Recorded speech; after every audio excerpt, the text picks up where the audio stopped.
Presiden Joko Widodo sudah menjabat sebagai Presiden RI periode kedua yang dilantik pada 20 Oktober 2019 lalu, yang berpasangan dengan Kiai Haji Ma'ruf Amin sebagai Wakil Presiden Indonesia untuk periode 2019 hingga 2024. Mereka memenangi pemilu 2019 dengan perolehan suara 55,50% suara. Di Aceh, suara perolehan pasangan Joko Widodo Ma'ruf Amin sangat kecil. Mereka hanya mampu mendulang 14,08% suara dari 3,5 juta lebih pemilih. Jauh dibanding dengan perolehan suara Presiden Prabowo Subianto dengan Sandiaga Uno. Padahal sebelumnya di Aceh, dalam pemilu Presiden 2014 lalu, Joko Widodo yang berpasangan dengan Yusuf Kala mampu meraih suara sampai 45,61%.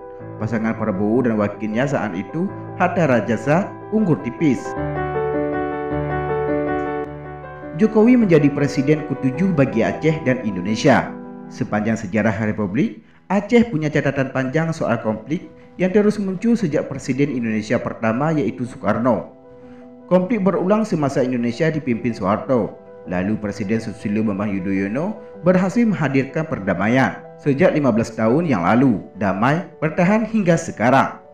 Lantas, bagaimana para presiden Indonesia sebelum Joko Widodo mengelola konflik Aceh? Berikut data dan fakta yang berhasil dihimpun. Sebelum lanjut, tekan dulu subscribe, like, dan share agar sejarah Aceh lebih terpandang di mata dunia.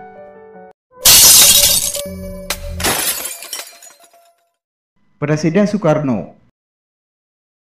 23 Agustus 1945, tokoh dan para pejuang Aceh bersumpah setia membela kemerdekaan Indonesia. Beberapa hari kemudian, Tengku Arif diangkat sebagai residen atau gubernur Aceh yang pertama, tunduk di bawah administratif Sumatera Utara. 16 Juni 1948, Presiden Soekarno bersumpah atas nama Allah untuk memberikan hak-hak rakyat Aceh dan menyusun rumah tangga sendiri sesuai syariat Islam. Januari 1950 dibentuk Provinsi Aceh dengan gubernur pertama Tengku Daud Bereh dan DPRD yang diketuai Tengku Wahab Selimung. Agustus 1950 Aceh kembali dilebur ke Provinsi Sumatera Utara melalui Perpu nomor 5 tahun 1950. 21 September 1953 pemberontakan masyarakat Aceh menuntut otonomi dengan pembentukan Provinsi Aceh, dipimpin oleh Tengku Daud Bereh, dikenal dengan nama DITII Aceh. 1 Januari 1957, DPR melalui UU nomor 24 tahun 1956 sepakat kembali membentuk Provinsi Aceh yang terpisah dari Sumatera Utara. 16 Mei 1959, Aceh mendapat status daerah istimewa melalui keputusan Perdana Menteri Republik Indonesia nomor 1/Misi/1959. 9 Mei 1962, Daud Bereh turun gunung dan menghentikan pemberontakan. Selanjutnya, Aceh berada dalam suasana damai. Pergolakan Partai Komunis Indonesia atau PKI yang terjadi di seluruh Indonesia turut dirasakan Aceh sepanjang 1965 hingga 1966. Presiden Soeharto. 18 November 1971, ladang gas Arun ditemukan oleh Mobil Oil Corporation di Aceh Utara. Setelah itu, mega proyek pengeboran gas alam cair direncanakan dengan mendirikan PT Arun. Pada 16 Maret 1974, peresmiannya dilakukan Presiden Soeharto. Pada 19 September 1978. Selanjutnya ekspor gas pertama kalinya ke Jepang dilakukan 14 Oktober 1978. 4 Desember 1976, Tengku Hasan Muhammad Ditiro memproklamirkan gerakan Aceh Merdeka. Aceh konflik lagi, berbagai pendekatan dilakukan pemerintah, tapi tak meredamkan konflik. Mei 1989, Gubernur Aceh Ibrahim Hassan mengajukan penambahan satuan ABRI untuk memulihkan keamanan. Ditanggapi pemerintah dengan pemberlakuan operasi Jaring Merah yang dikenal dengan daerah operasi militer atau DOM. Juli 1990 terjadi peningkatan jumlah personel ABRI dari 6.000 personel menjadi 12.000 personel.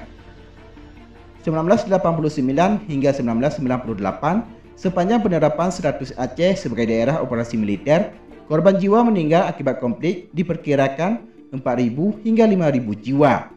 Sebagian sumber menyebut 8.344 jiwa tewas. 29 Desember 1996, Kepala Polda Aceh, Kolonel Suwahyu menilai Aceh cukup aman. Operasi militer sebaiknya diganti dengan operasi keamanan dan ketertiban masyarakat. Selang 2 minggu, Suwahyu dicopot dari jabatannya. Maret hingga Mei 1998, mahasiswa Aceh dan komponen masyarakat ikut menuntut gerakan reformasi, meminta Presiden Soeharto turun dari tahta jabatannya. Presiden B.J. Habibie.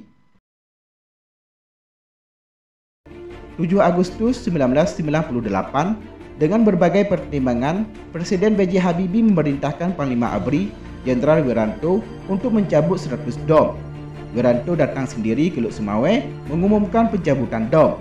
Kebijakan mencabut dom disertai dengan beberapa kebijakan lain, membongkar pelanggaran hak asasi manusia selama ini melalui Kepres nomor 88 tahun 1999 tentang pembentukan Komisi Independen Pengusutan Tindak Kekerasan di Aceh. Juga dibentuk tim pencari fakta untuk kasus-kasus selama dom Aceh.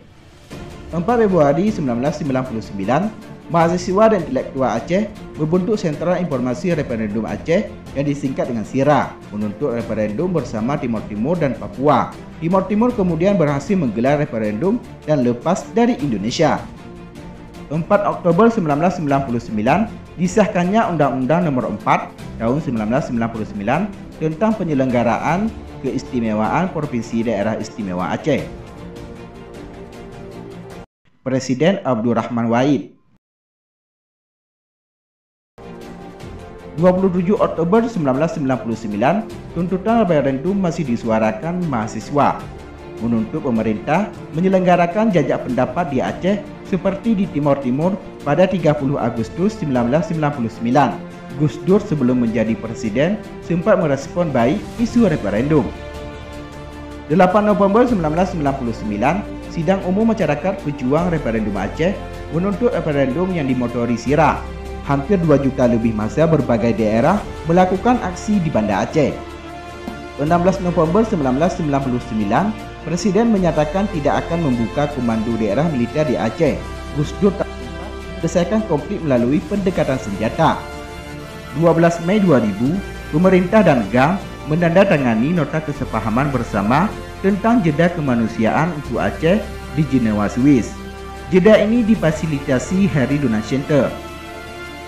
5 Agustus 2000, pemerintah dan GAM menyepakati perpanjangan jeda kemanusiaan. Kondisi di lapangan, kontak senjata masih terjadi dengan berbagai alasan, kendati intensitasnya menurun. 1 September 2000, dari Perpu Nomor 2 Tahun 2000 mengenai kawasan perdagangan bebas dan pelabuhan bebas Sabang. Selanjutnya pada 21 Desember 2000 menjadi Undang-Undang Nomor 37 Tahun 2000. 15 Januari 2001, jeda kemanusiaan 2 berakhir.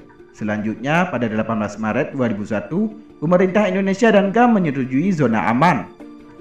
11 April 2001, Presiden mengeluarkan Impres Nomor 4 Tahun 2001 tentang langkah-langkah komprehensif untuk menyelesaikan masalah Aceh. Presiden Megawati. 9 Agustus 2001, Presiden menandatangani UU Nomor 18 Tahun 2001 tentang otonomi khusus bagi Aceh. Aturan ini dinilai mampu meredam konflik bersenjata. 9 hingga 11 Mei 2002, pemerintah dan GAM bertemu di Jenewa, Swiss. GAM menerima UU Otonomi sebagai langkah awal penyelesaian Aceh. 10 Juli 2002, konflik senjata masih terus terjadi. DPRD Aceh menolak diberlakukannya status darurat sipil ataupun darurat militer di Aceh. 9 Desember 2002, pihak GAM dan pemerintah Indonesia menandatangani perjanjian damai di Jenewa, Swiss oleh Harry Donald Center. 28 April 2003, pemerintah menetapkan pelaksanaan operasi terpadu kemanusiaan, operasi penegakan hukum, dan operasi pemantapan pemerintah. 18 Mei 2003, perjanjian KOA dinyatakan gagal. Terbit Kepres nomor 28 tahun 2003. Seluruh provinsi Aceh dinyatakan dalam keadaan bahaya dengan tingkatan darurat militer.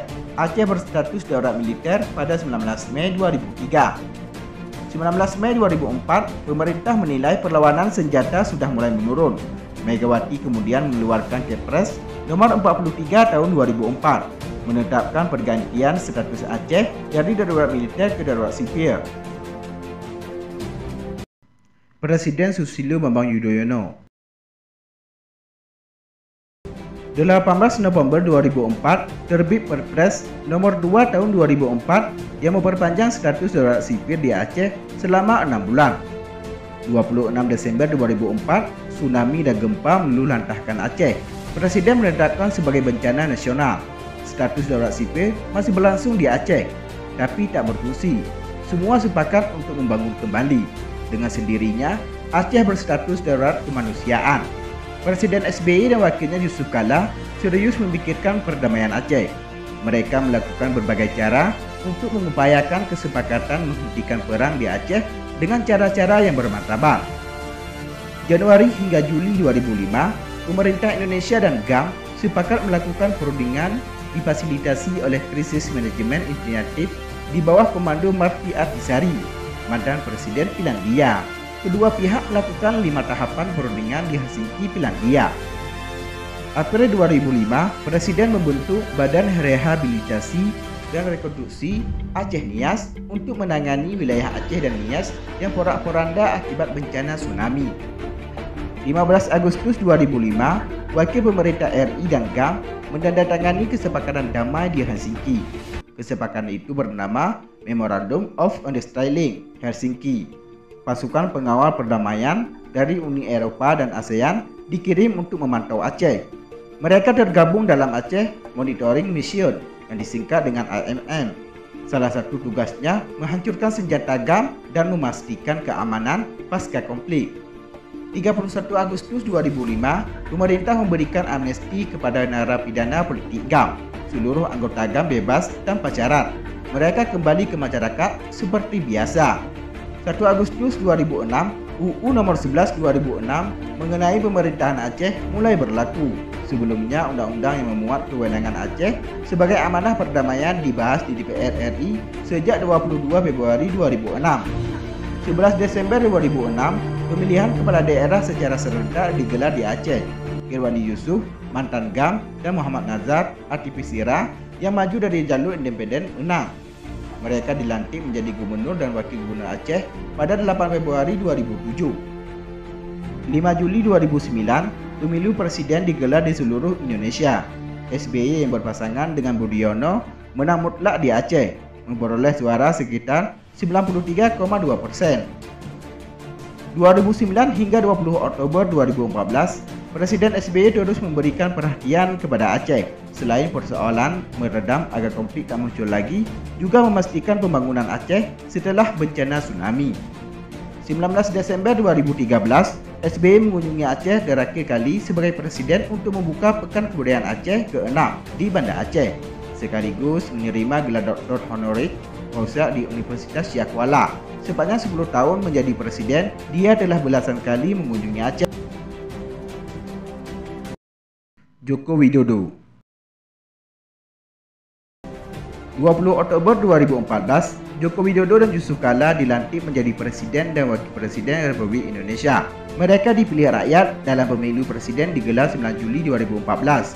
Dalam pemilu tersebut, mereka hanya mendapatkan suara sebesar 45,61% di Aceh.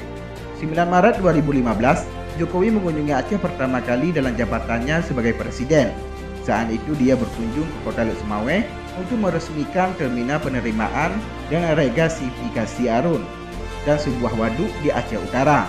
Saat itu Jokowi mengisahkan kembali kedekatannya dengan Aceh, pernah bekerja di PT Kertas Keras Aceh dan tinggal di Luk Semawe dan Banda Meriah. 16 Juli 2015, Jokowi melaksanakan sholat Idul Fitri pertama kali sebagai Presiden di Masjid Raya Baitur Rahman, Banda Aceh. Saat itu Aceh sedang berpolemik dengan pemerintah Indonesia terkait beberapa poin MOU damai yang belum selesai. Salah satunya persoalan bendera dan lambang Aceh belum tuntas hingga sekarang. 2 Maret 2016, Jokowi meresmikan pengembangan pembangunan Bandara Rembele di Kabupaten Banda Meriah. Wilayah itu pernah ditempati Jokowi saat masih bekerja di Aceh pada 1986 hingga 1988. Di sana dia mengumpulkan beberapa rekannya dulu untuk silaturahmi. 5 Juli 2017, Presiden Joko Widodo berkesempatan singgah di Aceh untuk menghadiri pelantikan Gubernur Wakil Gubernur Aceh, Irwadi Yusof Riancah, di Gedung Dewan Perwakilan Rakyat Aceh. Saat itu Jokowi sedang dalam perjalanan menuju Ankara, Turki. Presiden Jokowi berpesan kepada pasangan Gubernur dan Wakil Gubernur Aceh terpilih hasil Pilkada 2017 supaya dapat menunjukkan situasi aman dan kondusif di Aceh bagi investasi, juga dapat memberikan rasa aman dan nyaman kepada seluruh masyarakat. 14 Desember 2018, Presiden Jokowi bersama istrinya Iriana berkunjung ke Aceh untuk meresmikan sejumlah proyek strategis nasional. Salah satunya proyek jalan tol di Aceh menjadi tol pertama sepanjang sejarah Aceh. 26 Maret 2019, Jokowi sebagai calon presiden mengunjungi Aceh kembali untuk berkampanye di Hotel Lido Geraha, Lok Sumawe. Saat itu Jokowi mengatakan paling sering mengunjungi Aceh. Dia bernyanyi dan terus membangun Aceh. 17 April 2019, pemilu presiden digelar serentak seluruh Indonesia. Pasangan Jokowi Widodo Ma'ruf Amin menang di Indonesia. Tetapi di Aceh, mereka hanya dipilih 14,08% dari 3,5 juta lebih pemilih. 25 Agustus 2020, Presiden Joko Widodo meresmikan ruas jalan tol Blang Bintang, Kecamatan Blang Bintang, Kabupaten Aceh Besar. Jokowi dalam peresmian itu memuji proses pembebasan lahan di Aceh yang sangat cepat, sehingga jalan tol bisa dibangun tanpa kendala. Demikianlah liputan Habahasa News. Semoga bermanfaat dan dapat memberikan wawasan untuk kita semua. Terima kasih telah menonton dan tunggu video kami selanjutnya.